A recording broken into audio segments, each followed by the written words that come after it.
Donkey Kong Country Returns first released for the Nintendo Wii back in 2010 and was the first new release in this series since 1996's Dixie Kong's Double Trouble for the Super Nintendo. It received a port to the 3DS in 2013 and has now seen a HD remaster come to the Nintendo Switch. Will this release see you feeling funky or a little bit cranky? Well, thank you to Nintendo for the review code, and now let's find out.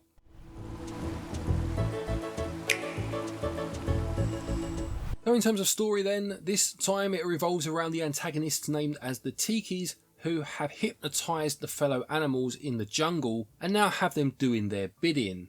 They do try to hypnotise Donkey Kong, but it doesn't go very well. However, before this they have managed to steal Donkey and Diddy's supply of bananas, meaning the duo are on a mission to save their friends and rescue their tasty snacks.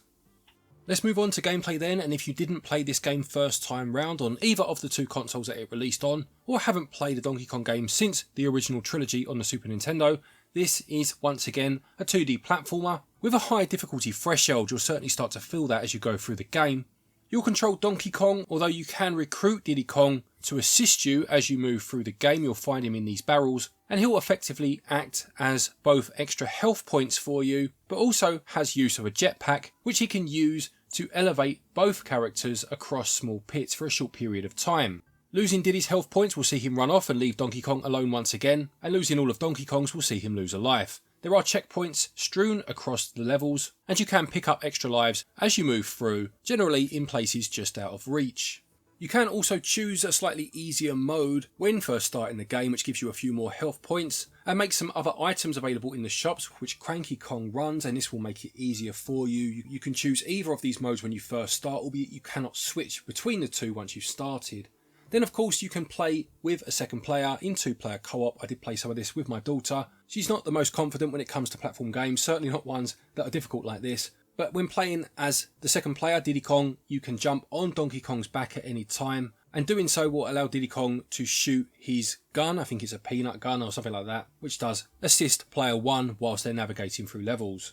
As well as this, there are collectibles within the levels, being the letters of the word Kong, and a number of different puzzle pieces. The Kong letters have always been in these games, although they don't give you an extra life as they used to do, they just count towards your completion rate for each stage, as do the puzzle pieces, although these do serve another purpose, and these are generally hidden away either in the level itself or within secret bonus rooms that you'll need to go off the beaten path as much as you can in a 2D platformer to discover and then ultimately beat. I will say that the level design here is very strong. I've always enjoyed this game. I thought it did a great job of bringing the series back when it released back in 2010. My only real gripe with the levels themselves are that I do feel that Diddy's jetpack does take away some of the more heart-raising moments that the early games had, more so than something like Dixie's helicopter hair did in the second game, although I do feel it's used well and at times has its own strengths and brought something new to the party. Whilst being traditional 2D levels, there are times when perspective is played with and you'll be shot back across onto another plane, or your character will come careening past the screen, especially evident in the minecart levels which did make a return.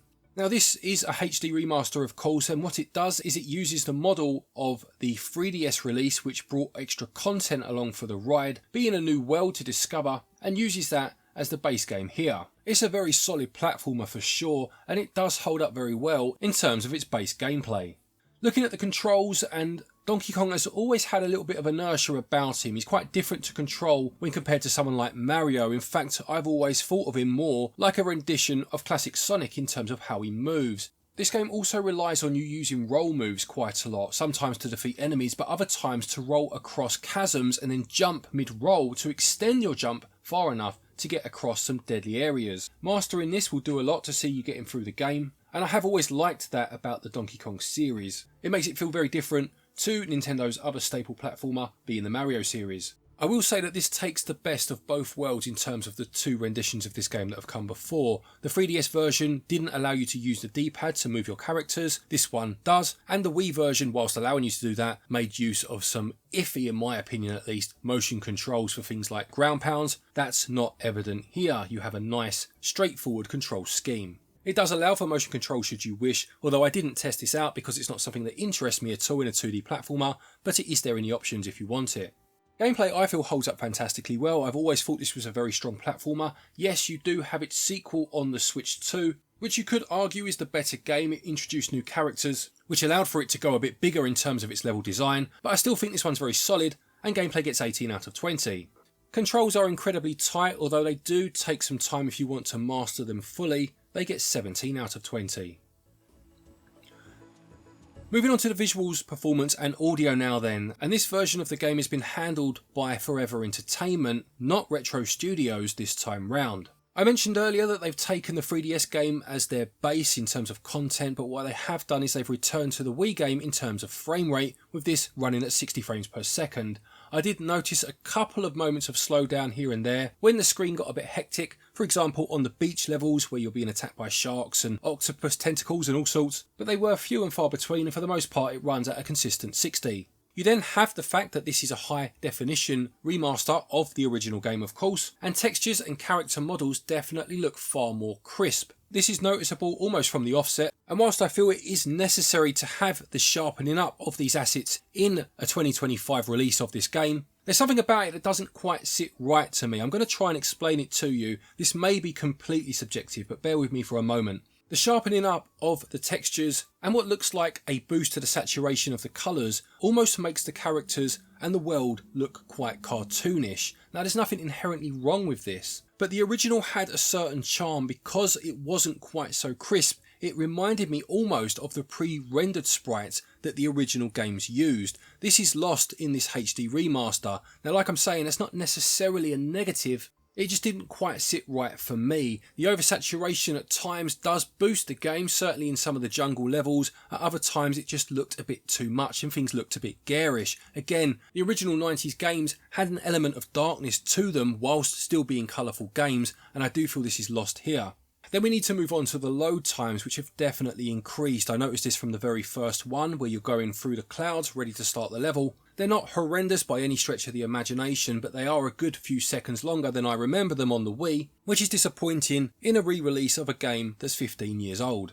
Moving on to the audio now then, and Donkey Kong Country Returns soundtrack was created by Kenji Yamamoto. As far as I understand, when Returns was released, both Shigeru Miyamoto and Satoru Iwata from Nintendo requested that Yamamoto keep things very similar to the original games in terms of its score. This is what happened, and I feel that the music actually does a very good job. If you're playing this in 2010 and you were of a similar age to me where you grew up with the original 3, hearing rearranged versions of the original tunes was certainly a treat. And whilst it's not as outlandish as David Wise's Returns in Tropical Freeze, I do feel it does a very good job of relying more on ambient sounds, which is exactly what the original trilogy did, certainly the first game, and that for me was always a strong point of the series. There are some levels where I feel the score doesn't fit quite so well, but on the whole I do feel this is a soundtrack that deserves recognition of being of a very high standard. Visuals certainly look sharper, and it's good to see the frame rate return to 60 after the 3DS release. But the sharpening and the oversaturation of some colours does just make things look a bit too cartoonish for me. On the whole though, they get 16 out of 20. Audio I feel is fantastic. It's nice to see some of those original tunes rearranged with just a couple of levels that don't quite fit as well.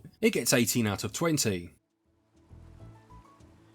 Donkey Kong Country Returns HD costs £49.99 and regional equivalents will be on your screen now. Now this, unfortunately, is where it all falls down. Whilst there are a few wrinkles here and there elsewhere, this price is just too high. Let's start with the positives though. It is still a very good game. If you've never played it before, you're going to have a blast. It's of a decent length for a platformer, and it does put up a very good challenge, especially by the end. You'll be pulling your hair out. That last level caused me no end of grief, but I was very happy to have finally completed it.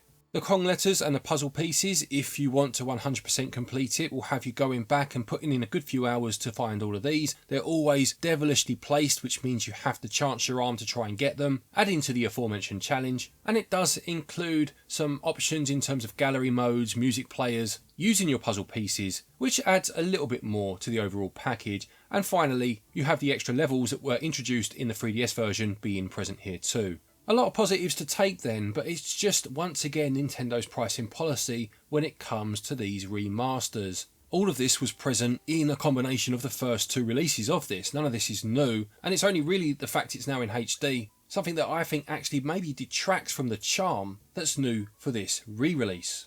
I feel Nintendo showed the way forward when they released Metroid Prime Remastered for about £35. That was a great price for what is still a very good game, albeit obviously aged by this point, but had some work done to it to polish it up for a newer audience. If this game had released for that sort of price, we wouldn't be having this conversation. Unfortunately, it hasn't, and even with the decent amount of content included and the fact it plays very well, value does let it down, and it scores 11 out of 20.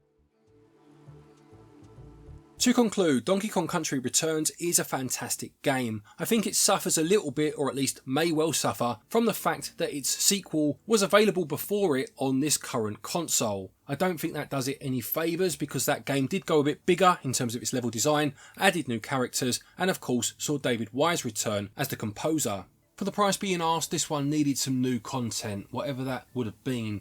It would have been great to have seen maybe the earlier Donkey Kong Country games in there as unlocks as you go through and progress. I don't know if that's possible with Rare having developed them, licensing issues, etc. But even the original arcade Donkey Kong, give people something new for the high price you are asking. When taken on its own individual merit, it's still a very good game. It's just a shame that once again Nintendo seems to want to price itself out of its own market.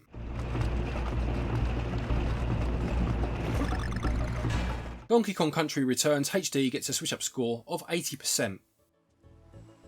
Thank you everybody for watching this review. I hope you enjoyed it. Please do remember to leave a like if you did. Don't forget, if you are looking for eShop credit to pick this game up, you can use our website switchup.gg. You can get your eShop cards from there, and doing so will get you 5% of your purchase price back as cashback, as well as helping the channel out too, which is much appreciated. If you're looking for another review to watch, a different kind of review, my second channel, GB Bricks, has just reviewed one of the new January 2025 LEGO sets, being the F1 Pit Stop and Pit Crew. I'll put a card to that in the top right hand corner if you'd like to give that a watch. If you do, that'd be much appreciated. A quick thank you to our patrons and our channel members for your continued support, and to each and every one of you for watching our videos. Take care, and until next time, happy gaming.